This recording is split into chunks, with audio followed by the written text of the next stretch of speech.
साथियों, आज हम आपके लिए लाए हैं पशुपालन विज्ञान के पशुओं की विभिन्न बीमारियों से जुड़े हुए सवाल जो अक्सर प्रतियोगी परीक्षाओं में पूछे जाते हैं। वर्तमान में जेट 2020 ICAR, BHU व LSA सहित राजस्थान सरकार की अन्य प्रतियोगी परीक्षाओं में भी इन पशुओं की बीमारियों से जुड़े हुए सवाल पूछे जाते हैं। तो आइए चैनल को सबसे पहले लाइक करिए, सब्सक्राइब कीजिए व ज़्यादा से ज़्यादा शेयर कीजिए और यह जानकारी अपने दोस्तों तक ज़्यादा से ज़्यादा पहुंचाएं ताकि वह भी परीक्षा में सफलता प्राप्त कर सकें और अच्छे अंक प्राप्त कर सकें। तो आइए हम चर्चा करते हैं खुरपक्का व मुंहपक्का बीमारी की, जिसको अंग्रेजी में FMD के नाम से जाना जाता है, फूट एंड माउथ डिजीज़। इसे एप्तस जवर व एपिजूटिक एप्ता रोग भी कहते हैं। इसका प्रमुख कारक है वायरस विषाणु है। ये OA तथा C नामक वायरस से फैलता है। प्रभावित पशु, इसमें प्राय जुगाली करने वाले सभी प्रकार के पशु व सूअर प्रभावित होते हैं। इसके लक्षण ये हैं कि ये एक शीघ्र फैलने वाला संक्रामक रोग है। मुंह में लार बहना, जीभ, होठ, तलवे, नथुनों एवं खुर के भीतर छाले पड़ जाते हैं, जिससे पशु लंगड़ाता है तथा जमीन पर पैर पटकता रहता है। पशु के FMD पॉलीवेलेंट वैक्सीन का प्रतिवर्ष टीका लगाएं। मुंह धोने के लिए 2% फिटकरी का घोल उपयुक्त है। पशु के खुरों को कॉपर सल्फेट, नीला थोथा या लाल दवा से धोएं। वहीं इसका टीकाकरण अप्रैल मई के प्रथम सप्ताह में टीका 2 माह की उम्र में लगाया जाता है तथा दूसरा टीका 6 माह की उम्र में तथा उसके बाद प्रतिवर्ष एक टीका लगाया जाता है। वायरस जनित बीमारी जो है पशु प्लेग हैं, जिसको रिंडरपेस्ट के नाम से जानते हैं। इसे पोका, महामारी, माता एवं शीतला रोग भी कहते हैं। ये छानने योग्य विषाणु यानी वायरस द्वारा होता है। यह जुगाली करने वाले पशु गाय, भैंस, भेड़, बकरी व सूअर में होता है। इसमें तेज बुखार 104 से 107 डिग्री फ़ारेनहाइट तक आता है। आंखें लाल हो जाती है, नाक, आंख व मुंह से पानी बहता है तथा पतला बदबूदार दस्त पशु करता है। इसमें 100 से 200 सीसी एंटी रिंडरपेस्ट सीरम का टीका व GTV यानी गोट टिश्यू वैक्सीन का टीका लगाते हैं और जनवरी-फरवरी माह में टीकाकरण किया जाता है तथा 3 वर्ष तक प्रतिरक्षा के टीके लगाए जाते हैं। वर्ष 2011 में संयुक्त राष्ट्र खाद्य एवं कृषि संगठन FAO द्वारा भारत को पशु प्लेग मुक्त देश घोषित किया गया है। अब हम तीसरी वायरस जनित बीमारी की बात करते हैं, जिसका नाम है चेचक, जिसको अंग्रेजी में पॉक्स बोलते हैं।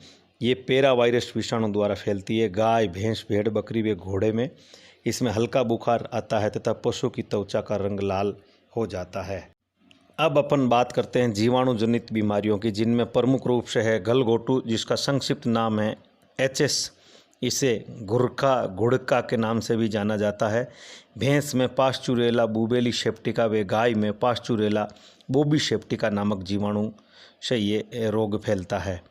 गलघोटू मुख्यतः भैंस में फैलता है। गोवंश पशुओं में भी ये भयंकर रोग हैं। इसमें तेज बुखार के साथ पशु के निचले जबड़े में सूजन आ जाती है तथा मुंह व नाक से लार टपकती है तथा पशु घुर घुर की आवाज़ करता है। सांस लेने में कठिनाई होती है तथा पशु जमीन पर गिर जाता है। 24 घंटे में पशु की मृत्यु हो जाती है। उपचार के लिए HS वैक्सीन का टीका लगाया जाता है। टीकाकरण मई-जून में किया जाता है। 1 वर्ष तक इसमें प्रतिरोधक क्षमता होती है। अब बात करते हैं एंथ्रेक्स की। इसे गिल्टी रोग, जहरी बुखार, बावड़ा, पलीहा ज्वर व फेफड़ी रोग भी कहते हैं। इसका प्रमुख कारक है बैसिलस एंथ्रेसिस नामक जीवाणु।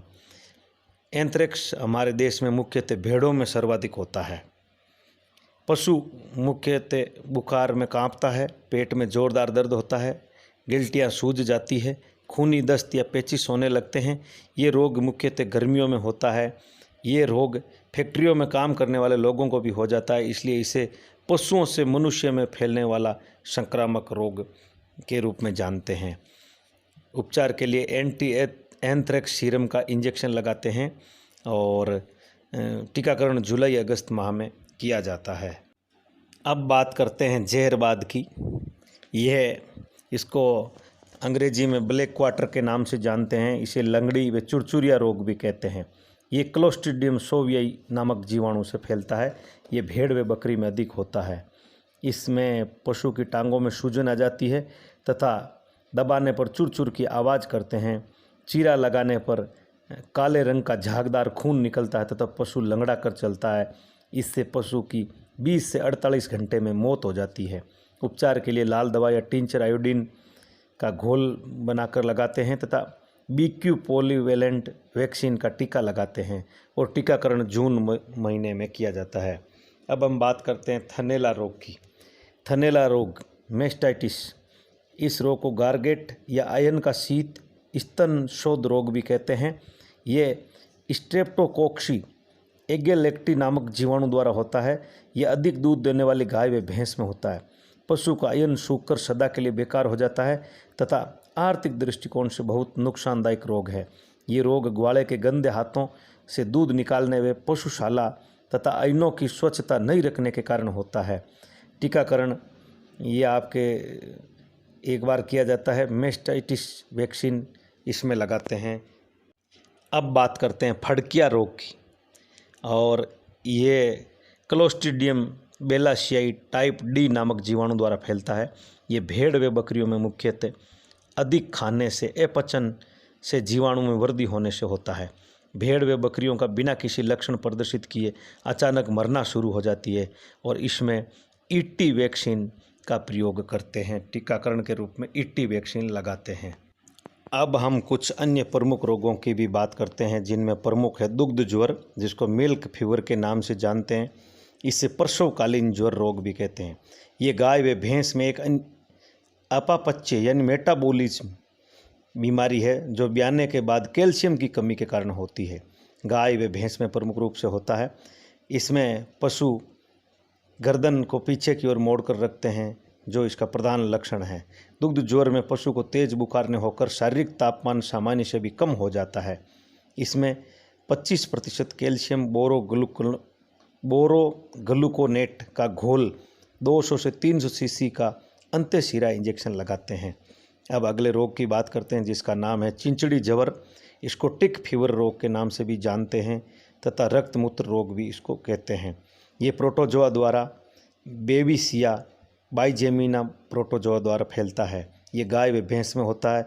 रोग में प्रोटोजोआ लाल रक्त कणों को तोड़कर खून में प्रवेश कर जाते हैं। अब बात करते हैं आफरा ब्लोट। जुगाली करने वाले पशुओं में गाय, भैंस, भेड़, बकरी व ऊंट में फैलता है। ये अधिक गीला व अत्यधिक मात्रा में हरा चारा खाने से दूषित गैसों का पेट में एकत्रीकरण हो जाता है। रूमेन में एकत्रित होने से ये पेट फूल जाता है। गोबर व पेशाब बंद हो जाता है और पशु की मृत्यु भी हो जाती है। इसके उपचार के लिए तारपीन व अलसी के तेल का प्रयोग करते हैं। ट्रोंकर कैनुला से पशु के पेट में गैस निकालने का कार्य करते हैं। अब बात करते हैं खूनी पेचिस। ये प्रोटोजोआ द्वारा होता है। गाय, भैंस, बकरी व सूअर में होता है। रक्त मिश्रित बदबूदार दस्त होती है। अधिक प्यास लगती है। आंतों का लकवा तथा चारे के प्रति अरुचि हो जाती है। इसमें सल्फा नाइट्रोफ्यूराजोन नामक औषधि का प्रयोग करते हैं। अब कुछ ऐसे रोग हैं जिनके बारे में केवल एकाध चीज़ पूछी जाती है, जिनमें रिंगवर्म है। यह किसके द्वारा फैलता है? तो इसका उत्तर है फफूंद के संक्रमण द्वारा होता है। इसी प्रकार गर्भपात ब्रुसिलोसिस ये किसके द्वारा या ये किस प्रकार का रोग है? तो पशुओं में ये जन्मजात रोग हैं। इसी के साथ हीमोफीलिया आनुवंशिकी रोग के बारे में भी पूछते हैं। ये आनुवंशिकी रोग हैं। इसी के साथ मांसपेशियों में संकुचन ऑक्सीटोसिन हार्मोन के कारण होता है। ये भी कई बार प्रतियोगी परीक्षाओं में पूछे गए हैं।